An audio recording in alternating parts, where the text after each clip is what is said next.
Okwatire ebendera ekibine kya rwangisiriza ogundi murundi president w'ihanga General Yoweri Kaguta Museveni ekiro ky'erizooba yahendera okusherura obuhagizi mu bicweka bya Rwenzori Sub-Region na district ya Kyenjojo kandi aba Kyenjojo nabo bamwakira na rukundo mpango. Omuri Kyenjojo okusherura obuhagizi kwe yakukorera aha kishayi ekya Katosa Primary School. Ntukusaba wait president orugudo rworutukore oboragenda mu office hati akwa karuno jakasingo kamazirira wait president. Omwebembezi w'ihanga omukugamba kwe yaragira minister wa government z'ebyanga Raphael Magezi okuchondoza ahanshonga yabo bona abaguhindwira muze okubuzaho sente za parish development model.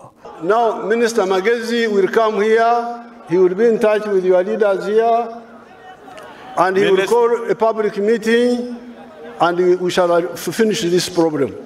Now, regarding that's one mistake of biased allocation.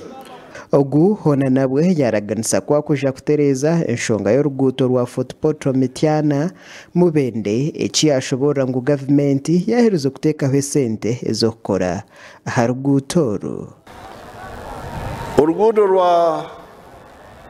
Uruguto rwange runayombekere rwa mubende Fort Portal rubere rukuzire tugenda kurugarukamu tutandikire nahatu batandikire betu bakakereramu. Omwebembezi w'ihanga yashaba abantu okwejumbira omukukora okuhinga ebintu ebikuruga mu sente nokwe babase okutungura amaka gabo. Uguda tubukusana ni enkurakurana ya twena urugudo rwa twena masanyezi ga twena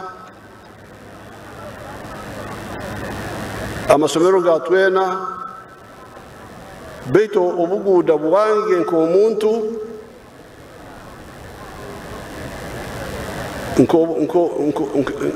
nkeka nka kampuni y'abantu nubo obuguda obu hati nikizoka ekizubu kikaletwa abakuru b'amatware ubizire hano abantu batandika kwebwa ebikuru kukora ibindi.